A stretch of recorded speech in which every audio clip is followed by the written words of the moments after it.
யார் மேன் வந்துட்டாங்க? அந்த வந்தே மாத்திரம்காரங்க வந்துட்டாங்க. இனிமே வந்தே மாத்திரம் சொன்னேன் டிஸ்மிஸ். போய் வா. அங்க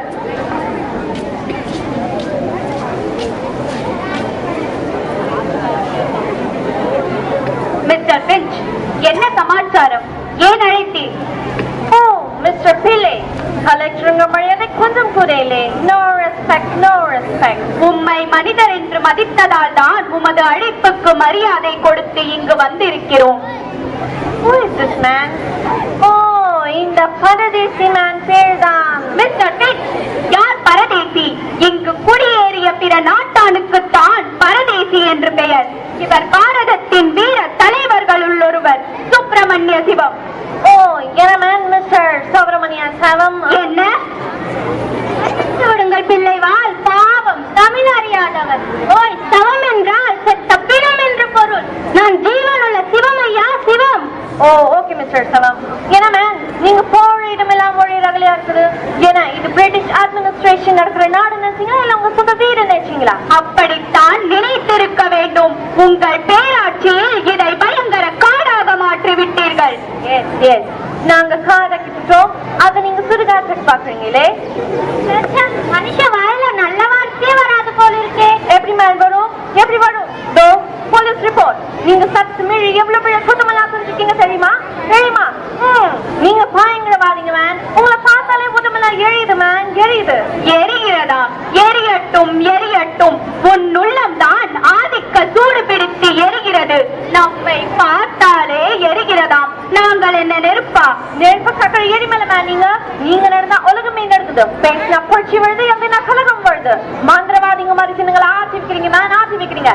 என்ன மேன், என்ன நியூசன்ஸ் இது? இல்லை, எங்கள் மக்களை வாட்டி வதக்கும் அடிமை கொடு நெருப்பை ஆட்சி குளிர வைக்கும் பெருமானைதான் எங்கள் பேசும் செயலும். ஓ, நீங்க சொல்றதெல்லாம் கேட்டா செத்த பணம் கூட எழுந்து வந்த சொத்து திரும்பிங்கன்னு கேக்குது மேன். அதற்காக தானே நாங்கள் பாடுபடுகிறோம். உறங்கி கிடக்கும் வீர உணர்ச்சிகளுக்கு உயிர் கொடுத்து சுதந்திர போராட்டத்தில் வெற்றி அடைவதே எங்கள் லட்சியம். அரசியல் பத்தி உங்களுக்கு என்ன மேன் தெரியும்? யாரை மேன் கேட்கிறாய்? மற்றொரு முறை கேட்காதே. இனத்தவர் காடு மேடுகளில் சுற்றி அடைந்த அந்த நாட்களிலேயே அறிவு திறப்படைத்து அரசியல் நெறிவகுத்து பாராண்ட பரம்பரையின் வீர புதல்வர்கள் நாங்கள். புதிய காவியம் தொடங்கிவிட்டது. அதன் முதல் அத்தியாயம் தான் சுதந்திர இயக்கம். ஓ, கருத்துல உள்ள எல்லா குத்தங்களையும் செஞ்சிருக்கீங்க மேன். உங்களுக்காக ஜெயில் வெயிட் பண்ணுது மேன். ஜெயில் பயங்கர சிறை. சிறை என்ன சிறை? வீரபாண்டிய கட்டபொம்மனின் உயிர் பறித்த உங்கள் பரம்பரை பாவத்தின் சின்னமான அந்த தூக்கு மரத்தை கூட நாங்கள் இன்னும் மறந்து விடவில்லை. வீரர் பெயர் சொன்னதும் உடன் நடுங்குகிறதா? நோ, உன்னால அட்மினிஸ்ட்ரேஷனே கெட் போச்சு man. No peace man, no நிம்மதி. நிம்மதியே இல்லை. ஏன் நீங்கள் என்றுமே நிம்மதியை எதிர்பார்க்க முடியாது. எங்கள் சுதந்திர கோட்டையிலே தாயின் மணிக்கொடி பட்டொலி வீசி பறக்கும் வரை உமக்கும் நிம்மதி இல்லை, எமக்கும் ஓய்வில்லை. இதெல்லாம் உமக்கு புரிய போவதும் இல்லை.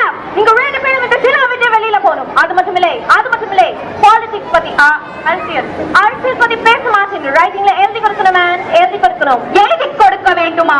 பேச்சுரிமைக்கு தடையா? இனி இந்த நாட்டின் கோவைகள் கூட உன் கொடுங்கோலை பற்றி பேசும் பறைச்சாற்றும். அப்படி நான் என்னையா பேசினேன்? என் நாட்டு மக்களை சுதேசி பக்தி கொள்ள சொன்னேன். சொன்னேன் மேன், சொன்னேன். விதேசி பொருளை விழுக்க சொன்னேன். ஆம், வியாதிக்கு மருந்தொற்று சொன்னேன். சும்மா இருந்த மக்களை தூதி விட்டேன் மேன், தூதி விட்டேன். இல்லை, பயம் என்னும் பள்ளத்தை தாண்ட சொன்னேன். அதிகாரத்தை அவமானப்படுத்தினேன். இல்லை, அகம்பாவத்தை அழிக்க சொன்னேன். பல தடவை எச்சரிக்கை விட்டேன். கதை ஊத்துக்கு போட்டு கேட்க மாட்டேன். காற்றாற்று வெள்ளத்தை கையால் தடுக்க மாட்டான் புத்திசாலி. அவமானம். அதுவே உமது ஆட்சிக்கு யாம் தரும் வெகுமானம். செய்ததும் குற்றம், இப்பொழுது செய்யறதும் குற்றம்.